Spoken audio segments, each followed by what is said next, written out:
Day 34 of farming log. ಎರಡನೇ ಕೊಯ್ಲು start ಆಯ್ತು. ಎಲ್ಲ ಸಾಮಾನು ಹಾಕೊಂಡು ಟ್ಯಾಕ್ರಿ ತಗೊಂಡು ಹೊಲಕ್ ಹೊಂಟ್ವಿ. ಈ ಬಣ್ಣ ಅಂತೂ ಫುಲ್ ಅಡ್ವಾನ್ಸ್.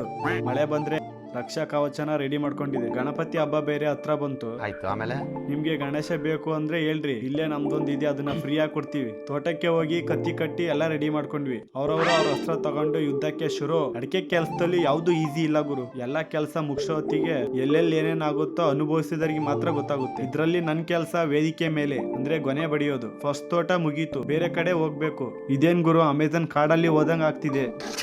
ಹುಳ ಹೆಸರು ಏನಾರು ಗೊತ್ತಾ ನಿಮ್ಗೆ? ಈ ಹುಳ ಏನಾದ್ರೂ ಅಪ್ಪಿ ತಪ್ಪಿ ಹುಡುಗಿರ ಹತ್ರ ಇದ್ದಿದ್ರೆ ಟ್ರೈಲರ್ ಅಲ್ಲಿ ಇರೋ ಎಲ್ರು ಓಡೋಗ್ತಿದ್ರು, ಹಂಗೆ ಕಿರ್ಸ್ತಿದ್ರು. ಅಲ್ಲ ಗುರು, ಹುಳಕ್ಕೆ ಹುಡುಗಿರ್ ಎದುರ್ತಾರೆ, ನಾವು ಹುಡುಗಿರಿಗೆ ಎದುರ್ತೀವಿ. ಅಲ್ಲ, ನಾವು ದಂಡಿಗೆ ಎದ್ರಿಲ್ಲ, ದಾಳಿಗೆ ಎದ್ರಿಲ್ಲ. ಈ ಹುಡುಗಿರ್ ಕಂಡ್ರೆ ಯಾಕೆ ಏನೋ ಒಂಥರ ಭಯ ಆಗುತ್ತ. ಇನ್ಮೇಲೆ ಎದುರಬಾರ್ದು, ಆ ತರ ಧೈರ್ಯ ತಗೊಳ್ಳೋಣ. ಅಲ್ಲಿ ಈ ತೋಟನು ಕೊಯ್ಕೊಂಡು ಸೀದಾ ಮನಿಗ್ ಬಂದ್ವಿ. ಗಾಡಿ ಎಲ್ಲ ಹೊರಗೆ ನಿಲ್ಸಿ ಇನ್ನೇನು ಕಾಯಿ ಹಾಕ್ಬೇಕು ಅಷ್ಟ್ರಲ್ಲಿ ತುಂಗಾ ಮೇಡಮ್ ಬಂದ್ರು. ಮಳೆ ಅಂದ್ರೆ ಮಳೆ ಬಂತು ಗುರು. ಮಳೆ ಬಿಟ್ಮೇಲೆ ಕಾಯೆಲ್ಲ ಒಳಗಾಗಿ. ಇವತ್ತಿಗಿಷ್ಟೇ, ಸಿಗುವ ನಾಳೆ. ಬಾಯ್ ಬಾಯ್.